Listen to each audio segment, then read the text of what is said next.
Hi Aquarius, and welcome to your June 2023 General Tarot Forecast. This is Sky coming on to talk to you about your month ahead.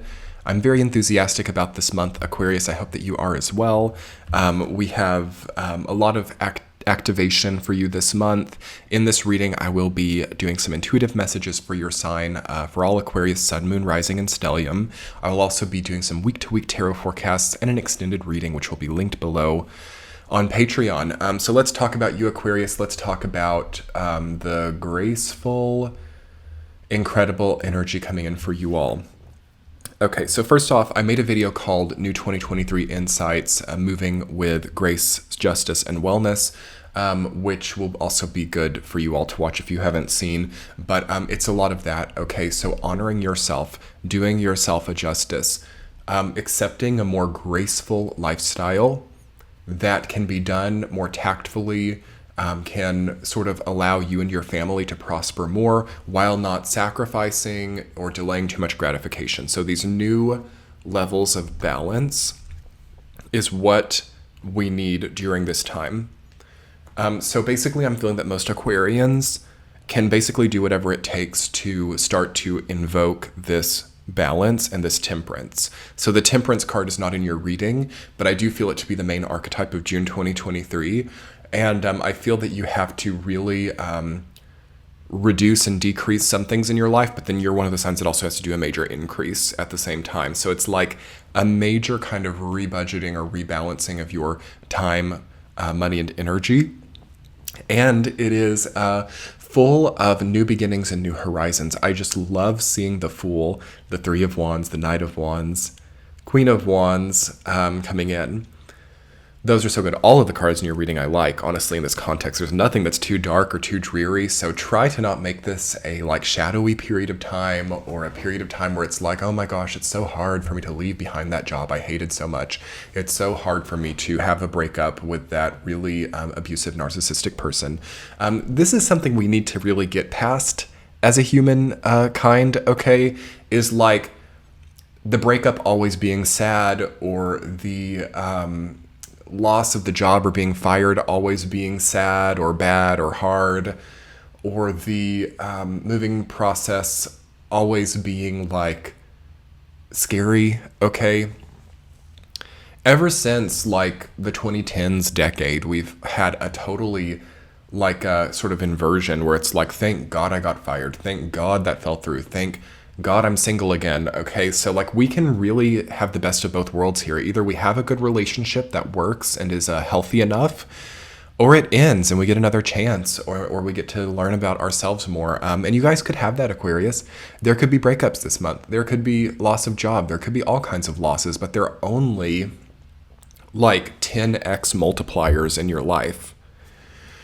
And then for most of you, you've already done it yourself. You've already quit, or you've already done the breakup, or you've already like ever since Pluto went into your sign back in like March, all right, you've already kind of like figured it out. Now Pluto is leaving your sign again this month and retrograding back into Capricorn. So it's going to kind of be like a little polarized feeling, because you've had for a very short period of time Pluto activating your axis, and now it's going to leave and it won't be back. I think it's until like September. I don't know the date off the top of my head, but feel free to comment below if any of you know that date. It's later in 2023.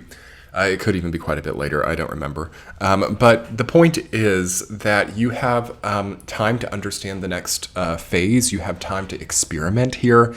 You also have time to enjoy your life. We don't do that enough, I feel, as people. I don't feel that we enjoy just the present breath and the present day. Like imagine having a full day, okay? A full day. And this is where people who are super ambitious, as people tend to get when Pluto goes into their sign, when people are super ambitious, goal-oriented, money-oriented, status-oriented, their days tend to get quite desaturated, and it's all like, I get paid on the 5th of every month, and until the 5th of the month, I don't care, or I have like 8 days a month off, and those are the only ones that I'm ever present. And we have to start changing this up a little bit and honoring our day a little bit more, and getting out of these negative, clashing, sort of like sad stories where it's like, I don't trust in this day, or a day is only good if I get paid, or a day is only good if I have some type of romantic expression, or a day is only good if I'm like complimented by somebody, or if I'm seen in a certain like social status or something. We have to start really allowing any surrounding, and this is hard, this is even hard for me. It's like allowing any place, whether it's that house of your dreams, whether it's, a rundown place, whether it's whatever it is, we have to somehow allow it to be sacred for us and allow it to have a meaning and a story and a significance.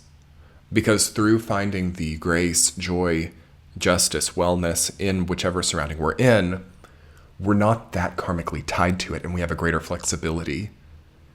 We lose a little bit of our flexibility and lose a little bit of our lightness when we get really scared of being a certain place, when we get really scared of not having something like a certain amount of money, when we get really scared of not having a certain, codependent relationship. These things actually get harder to end, right? Because we're expressing some kind of need. But then if you're really lucky, the universe will take it away, and you can like gain a lot of power and strength and resolve through going through like a multi-year healing process with that. But it doesn't really have to be that way. What we can do now in 2023 and Year of the Rabbit, with all of this like decreasing, reduction oriented, self-created rebalancing, we can do it ourselves. We can change things up ourselves. We can be like, okay, I'm spending too much time with my significant other. We're getting tired of each other.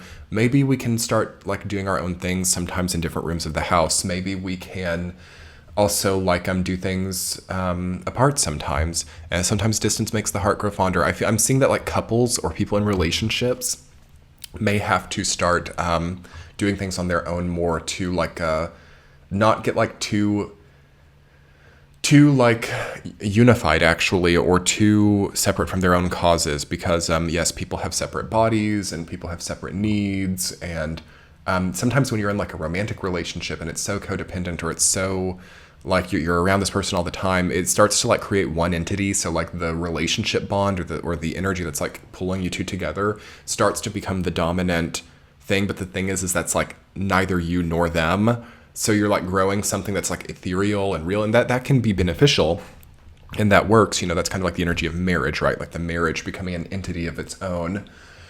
But you guys still need to like maybe be working on your own health. So for coupled Aquarians, I am feeling like you can grow your relationship by having more time in solitude sometimes too.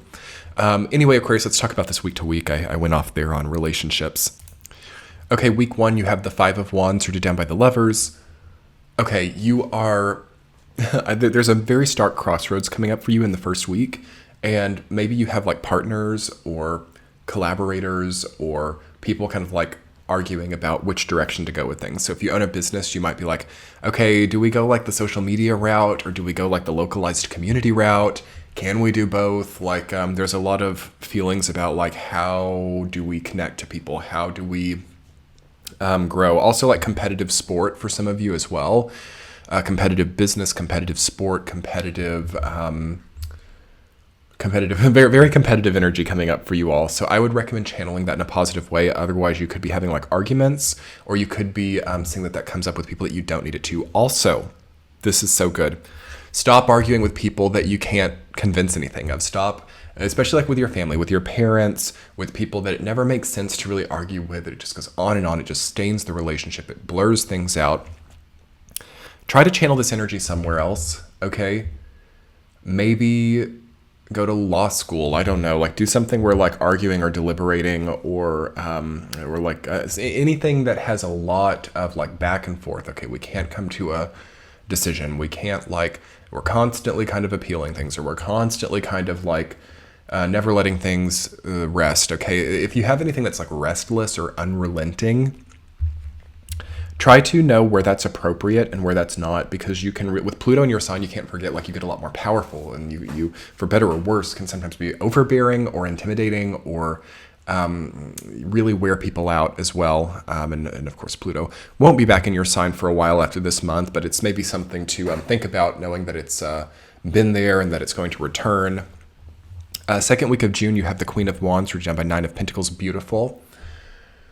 Yes, relax a little bit. You have time away, sabbaticals, reinventing yourself, more time on break, more time coming back to yourself, more time in wellness and well-being. Okay, really beautiful energy. Week 3, the Fool rooted down by the Queen of Swords. Some Aquarians have to choose to embark a new path. Okay, some Aquarians, it's way too old, it's way too out of date for you to continue on the same path, and you have to consider lightening your load a little bit and being more mobile for that. So not weighing yourself down too much, careful with debt, careful with, heavy furniture, heavy things that are an anchor or kind of weigh you down. At least have contingency plans. So it's okay, if I buy this heavy furniture, I know that I already have a storage building and a moving company, or I know exactly who I could sell it to if I want to travel. Try to not just go crazy acquiring a lot of heavy stuff, which people do sometimes when Pluto comes into their sign. They're I want that dream house built now, and I want all that antique furniture in there, and I want all of these heavy things. Not wrong for everybody, but I feel there's something exploratory or something that wants to see new horizons. And you're going to have to maybe look at that with quite a balanced perspective, depending on how what the state of your youth is, or what the state of your finances are, and making very deliberate decisions based on that. But one way or another, lightening it up. So maybe minimalism. For some Aquarians, renting could be better than buying, but for some not, of course. Just things that keep you kind of free. Okay. Week 4, the Knight of Wands rooted down by the Three of Wands. New horizons again. Beautiful creative expansion. Beautiful fiery energy. As we're moving into Cancer season there, you guys are needing to really honor the things that you want out of life. Okay. Soul searching. Being more alive. Ooh, scary, right? Pluto. Obviously the archetype and planet of ruling the underworld, ruling the sign of Scorpio, the archetype of death, and life-death cycles. So some of us have to choose life instead. Some of us have to choose living and actually experiencing life, and not just being chained to a desk, or not just being chained to a paycheck. And this is again why I'm making recommendations about lightheartedness and light motions. And starting to trust maybe in other types of higher powers. Okay, so not just the money, or not just the material stuff. This is kind of the collective theme of Pluto moving from Capricorn to Aquarius. So placing more trust into society, people, teamwork, right, with Aquarius, rather than so much trust into money, business, jobs, career, and social status. Okay, Capricorn. And of course, there's intersection with those two things, right? This is the 10th and 11th house area of the zodiac that Pluto is in. But it's already getting lighter. It's already getting more airy and more connected to people, and rather than more inanimate things like materialistic constructs. So the 4th week of June, Aquarius, to wrap things up, is an important time for you to lighten up yourself a little bit, or to start, hiking or riding, or again, 5 of Wands, and you're reading to new biking. So something that gets you more motion and movement. Skydiving, I don't know what it is. Don't take the advice from this channel to skydive, okay? But you get what I mean. I feel that you guys need more motion, all right? But anyway, Aquarians, happy June. I'm going to do an extended reading for you guys on Patreon, which will have more cards. And we'll talk more about why new horizons are important for you now, and kind of deconstruct a little bit more of the barriers that we're feeling toward free motion, okay? That's linked below and in your center screen. Have a great month ahead, Aquarians. Bye.